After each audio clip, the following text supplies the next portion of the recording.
the meeting about nothing continues to be something because the Democrats won't let it go.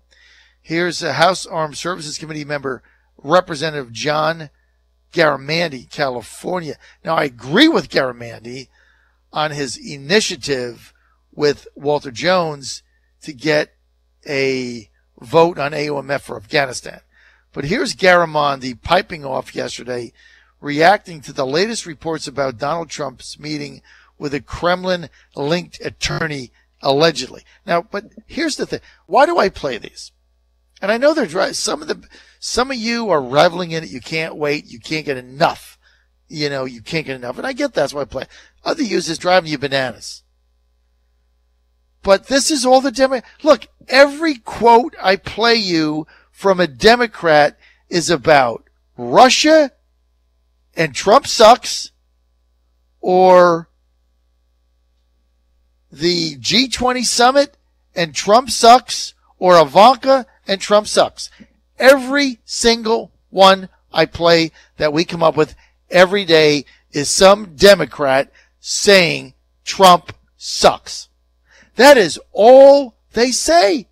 When was the last time we found an actuality clip from a Democrat to play on the radio on a policy initiative? Here's Senator Kaine from Virginia on his policy initiative for health care. Sure, it's Trump sucks, keep Obamacare. No, here's somebody on their energy policy. Here's somebody on getting this Ford plant to not make their fusion cars in China. Here's, liberal Democrat Debbie Stanbaugh saying, here's my bill on a tariff for these cars so that I can get my jobs back in Michigan. Do we ever get one? And it's not like we pick and choose. We try to find. They don't exist. The Democrats are bankrupt in policy. They have no bench, no people, no policy, no vision. They have nothing other than pink hat rallies, and Trump sucks. That is their entire party platform. They are going to lose again. Maybe they'll win Virginia, but they're going to lose in the midterms. Now, here's another one. We don't hear John Garamendi getting on CNN talking about why are we sending 4,000 troops to Afghanistan. He's partnered with a bill for Walter Jones. I don't see him on CNN saying that, or MSNBC, or the New York Times, or the Post, or the San Francisco Chronicle, or the Sacramento Bee, wherever he's from. I don't see that. I don't see that come over the wire. All I see is Trump sucks. That is their entire platform. If you're a Democrat right now, what do you stand for? What do you believe in? What are you going to do for working people? I have no idea. Well, we're going to save Obamacare. The program's bankrupt. What are you going to do? Do you have an alternative plan? Single payer? You want to get national health care? That's what you're going to run on? A Canadian single payer plan? Turn the best health care in the history of the globe and turn it into the bureaucracy that can't get your mail on time, that runs Amtrak, that just shut down Penn Station in the middle of the summer? Is that what you're going to turn it over to? Is that your platform? It's insane.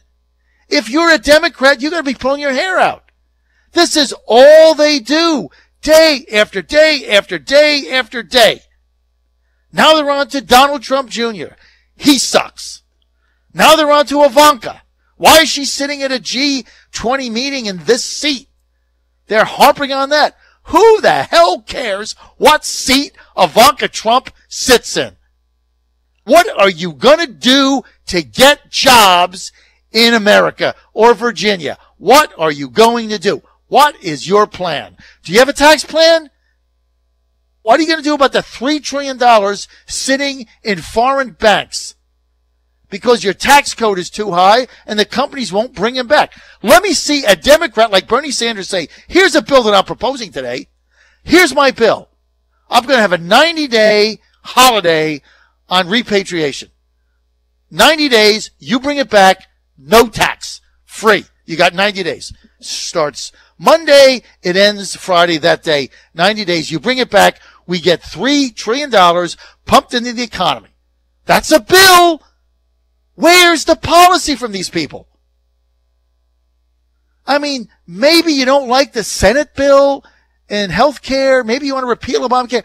At least the Republicans, as inept as they are trying to figure out some policy initiatives. Trump is out there every day, like him or not. He has policy initiatives. We're going to close the borders. We're going to get out of NAFTA. We're going to renegotiate. We're going to put tariffs. We're going to get our jobs back. You can disagree with them, but at least there's policy initiatives. What do the Democrats have? Somebody call me up and give me one policy plan they have had in the last year. Give me one. No, we got to play John Garamendi from California, who I like, blasting Trump. Cut to, get it over with, put me out of my misery. Anyway. I think it's really serious. And when you think about what President Trump has done for the last year, which is basically deny that anything was going on with Russia. There is no Russian involvement in the hacks. And in an attitude that was very, very strange. His seeming coziness to the Russian bear was a great concern. And now we're beginning to get more and more details. There are a lot of threads here, and this thing's coming unraveling very, very fast. Okay, it's unraveling. Okay. So there you go, another clip. I'm going to get up every day an extra 10 minutes early and scour to find a clip from a Democrat offering a policy solution to anything and see if I can just find one in the last month. Just, for S and giggles. Maybe I'll find one. I don't know. If somebody has one, would you send it to me? Would you send me one policy initiative coming from the Democrats, other than Gillibrand in New York going to a rally and throwing the F-bomb around 15 times? I mean, I get Virginia. I get you're the favorite, okay? I get it. Northam, Herring, whatever. I think Vogel's going to win. But I get the demographic. I'm talking national now. How are these people going to win? And this thing is wearing thin. And this Donald Trump Jr. ridiculous coverage from the New York Times, who is just ecstatic over a meeting about nothing that meant nothing. They're nuts. It's insane journalism. This is what they're going to do. They're going to keep working their base, your base, if you're a Democrat, and I like Democrats. Half my friends are Democrats. You're going to work your base up into this crazed frenzy, and then you're going to get beat again. Because, you're into all this stuff, and you want to bash Trump, and you want to put on Maddow, and I get it. You read the Times, and you salivate, and you froth at the mouth when there's a meeting about nothing.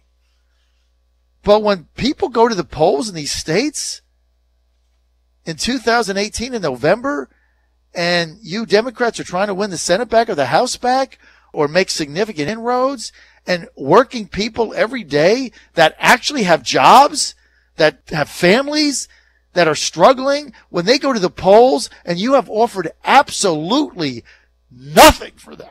Zero. It's like you didn't even take the lesson of the last election. You learned nothing as a Democrat. Zilch. And therefore, you're going to get beat again, and then you're going to get all the long faces on CNN again. Everybody's hair's going to go on fire. I mean, if you're a Democrat, you got to propose. I don't know what your party stands for. I have no idea. I mean, you're not even fighting the wars now. You're not fighting anything. Except one guy that obviously gets under your skin or something. Has anybody gone to the president and said, what about infrastructure? Wouldn't you love to see a major Democrat elected official sponsor legislation, go to the president, demand a meeting at the White House, and have this humongous infrastructure bill that includes fixing our roads and bridges and fixing Amtrak so we have some semblance of a rail system in a 21st century economy? Wouldn't that be like refreshing? And all the jobs that would come out of it? And yeah, there's going to be a tax with it. I'll look at it. Instead, day after day after day, it's Trump bash. And that's becoming your platform. And I'm talking now to Democrats. I mean, give me something to work with here. Give me something. I mean, I'll give McGenius credit. At least he has policy initiatives. Whether you agree with it or not, whether you beat it back or not. He wanted to expand Medicaid. Turns out he was right. Doesn't matter. It's a policy. You know, he's out there getting jobs and trying to bring him back. I mean, I'll take McAuliffe under half of these national Democrats any day of the week. At least the guy tried to do something for average working class Virginians. And you might hate him, but compared to this bunch in Washington, the guy's a godsend to the Democrat Party. And I'm telling you, if he runs for president, I don't want him to be the nominee because I don't want to run against him. All right. Well, there's my rant for the day. Hope you enjoyed it. This is the John Fredericks Radio Network. You know what I just said is 100% true because I truck the truth every day.